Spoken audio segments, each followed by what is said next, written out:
So I have a question for you this lovely Friday, Nancy. I'm all ears. Okay, have you earned your wealth respect? Ooh, tell me how you define wealth respect. I've been thinking about that ever since you gave me that phrase. Yeah, thank you. Well, obviously, it's a play on self respect. And what it really means is, do you respect your own value? Do you respect your own value? And beyond that, I use the word wealth because there's a lot of emotions around wealth. I wrote an article this week about called "Good and Rich," which was can you be good and rich? We're in a social cycle now where polarization often pits the haves against the have-nots. That whole concept, which means that if someone's doing well, if they're successful, if they're highly paid for what they do, does that automatically put them in a certain category about how they feel about other people? And then also, does that mean that people who does that mean that we shouldn't be highly paid for what we do? So it's a whole dynamic. So I'm going to actually interrupt and kind of redirect a little bit because I think that there is behind what you're saying, Hirsch, are a number of beliefs which need to be challenged. And one of the biggest beliefs is that somehow being wealthy or being rich negates being good, that somehow the Right. two do not coincide, could not cohabitate. And I think that is a belief, maybe even a myth that is promulgated among certain groups of people. Perhaps your parents, my parents, had that point of view. And I, as an innocent child, accepted it, adopted it because I had nothing better to refute or etc. So I took it on. But is it actually true? I think about some people, and by the way, I'm not one of these celeb followers. I'm not impressed by people's wealth or their credentials. They have to prove it to me uh, by who they are. But from what I know, Bill Gates has started amazing foundations and has contributed greatly into certain causes. So, is he trying to do good with his wealth? Obviously, he is. What's motivating that? Concern for others or, enhancing his reputation? I mean, maybe reducing his tax bill? I mean, what's behind that behavior? Yeah. Yeah, and the expectation that we have uh as I keep saying as a society because I do believe a lot of this stuff is societal. So in other words, you and I may have grown up with some negative money stories around wealth. I grew up around a dubiousness about success. In other words, you know, doing well was was fine, Mhm. but wealth, being rich, that required a certain compromise of values, and rare was the exception where it was possible, right? It was possible, but it was very rare. So I just grew up very suspicious of people with immense wealth, and I think that's why I gravitated. You say you don't kind of idol worship, celebrities.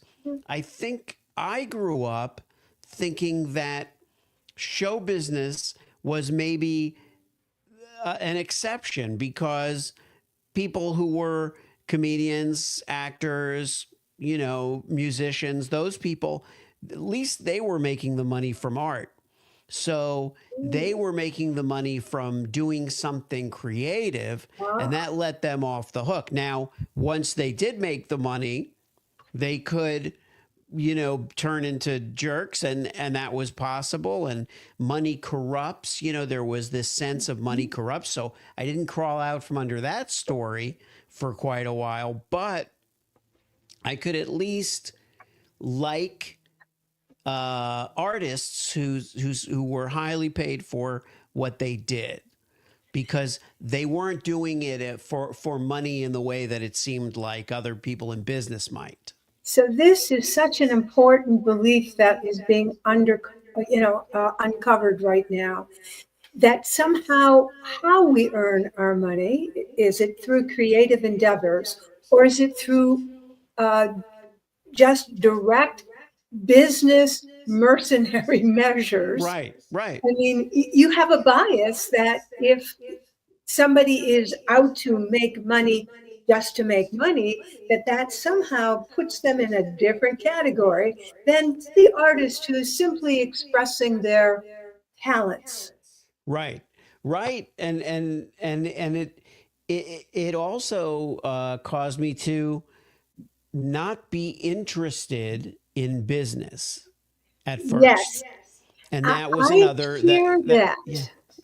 I What? I Yeah. share that because I had this aversion to selling, that selling Mm. somehow had this, negative stereotype, and it was certainly reinforced by the used car salesman stereotype, but also reinforced by a play that traditionally got read in high school, Willie Loman, the salesman, or whatever Death that of a salesman. Death Yeah. of the Salesman. So, um, and again, Loman, the whole name Loman, right?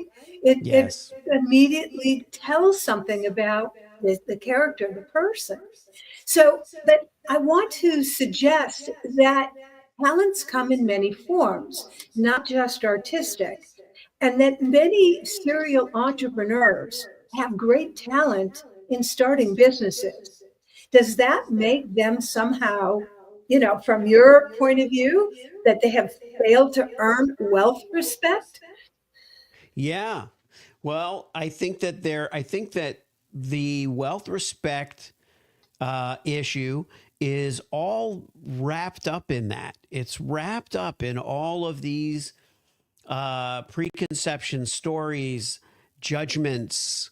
Um, in fact, you and I are both going to be talking about this on July 31st in a talk that I'm giving on wealth respect, and you're going to be discussing sales with soul. Um, because I think that the only antidote to these other stories. There's mindset coaches, and there's wonderful. We work on mindset with clients together, but I think that the real antidote to it is to work on ourselves and how we feel about ourselves. That's the only way to start getting paid what we're worth. I mean, to understand our value. I have got to underline and emphasize how we feel about ourselves. Earlier this morning, I was in a networking group and we were talking about various things, but it all boiled down to, do you come across with confidence? Because confidence sells, it's an energy. And hence, it is how we present ourselves to people. And when we are uncertain and hesitant and doubtful and feel insecure, that message is transmitted regardless of the words we use. Yeah. So it's so important, like you say, that we enter whatever the situation with a sense of personal esteem or personal wealth respect, uh, that we have that confidence, because that energy is what will connect or repel other people. So true. One could say certainty sells. Yes. People want. We all want certainty from the people that we are engaging to help us in our pursuits. I had this happen last month. A prospective client said to me, "So do you think that you can do X, Y, and Z for me?" And without missing a beat, I said 100%, 100%. And that client enrolled in my holistic brand transformation program because I had to have no doubt. I have to Exactly. have no doubt. Exactly. Yeah, if I have doubts, I shouldn't even be making the offer. Yeah. Every prospect is evaluating our offers, or what my coach Chris Colt refers to as opportunities. And I like the fact that he calls them opportunities rather than offers. It changes the flavor and the energy of what we're doing. But every person is trying to evaluate, does your opportunity do what it says it's going to do? And are you the person that will deliver it? Because if there's any doubt in the prospect's mind, they will not go forward. Yeah. Yeah, and it sounds simple in the sense that it sounds easy enough to believe in yourself, but obviously not. I did a poll. Obviously You, not. this is based on a poll that I did last month in June, even in May, where I put a number of topics out for people to select what I should speak on in my upcoming talk, and overwhelmingly it was wealth respect, how to earn your wealth respect, and I didn't have to explain it. They got that somehow it has to do with my respecting myself and being worth the money that I am asking for, or as we know, in many cases, both in sales and in when I'm talking to clients about their brand, that they are not getting paid what they are worth. I think we both have that on as a question on questionnaires, quizzes that we do. If are you getting paid? Are you highly paid for the work that you do? Are you being paid commensurate with your contributions? You talk to me all the time about value, about I benefits, know. you know? And the truth is, Hirsch, rarely is anyone paid what they're worth, so to speak, because of the fact that there is a contextual environment within which we operate. And it's very hard it's like a glass ceiling for entrepreneurs, right? Yeah. You first, what you're offering is less than $100. And then you eke it up eventually to less than $1,000. And if you get really bold, you eke it up to maybe a 10 grand. And then beyond that, it's like that person is, again, wealth respect. Have they earned it? Or is there something, that we question whether this person just, for the transaction and not really for the benefit of the client? Because the truth is that any of the support, the information I've provided could net someone easily $1 million in revenue over the lifetime of using that piece of information. I can't charge anywhere near that amount. Yeah. So what will contextually, environmentally, is I can charge. It's Yeah. both what I feel I'm worth, as well as in comparison to other services of this type, what seems to be the going rate. And there should be a balance. In other words, I recognize, I had a one of my mentors told me early on, you can charge what the market will bear. So it doesn't mean that your value is really what you're charging, because like you're pointing out, Nancy, it's quite possible that the market cannot even afford you. Yeah. That's a very common problem, that the people you want to serve may not be able to pay what you are worth, Yeah. or the people who are most appropriate to be your client may not be able to pay you what you're worth. But that's not the question. The question is, do you realize what you are worth? Do you Yes. recognize what you are worth? It has to start there. And I do recall, it's funny that maybe not coincidence, right? I was thinking earlier today about the very first time I received a check for $1,500 for a service that I was rendering. And that seemed to me like such a huge sum. Yeah. And today I can charge 1,500 for a session, not multiple sessions. So Yeah. it's fascinating. Again, what did I think I was worth when I started versus what I think I'm worth today? Obviously, huge, vastly different. Yeah. And if someone says, I get $5,000 for a day. If you want me to come Yeah, out somewhere, work with you, it's 5,000 in expenses for the day.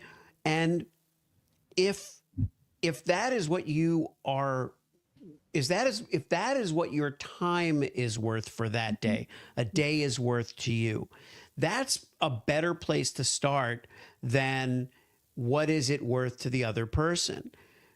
But there has to be a meeting of the minds about what value am I giving that person, I love but the, that. yeah, and what is that day worth to me? Exactly, It's because it yeah. I was talking again to another client who didn't want this particular job. And so she threw out a number that she thought was ridiculously high. And the person said yes. They hired her to do it, which then obligated her to fulfill her part of it. But she didn't want to do it, Hirsch. She made Yeah. that offer strictly because she thought it would get rid of the person. And it did just the opposite. So, anyway, an interesting conversation. We probably will continue it next week, right? Leading Yes. up to July 31. So, stay tuned for additional tidbits on Have You Earned Your Wealth Respect? And Awesome. this is Dr. Nancy Zier, Sales with Soul. And this is Hirsch Repoon, author of Selling the Truth, wishing you a fantastic weekend.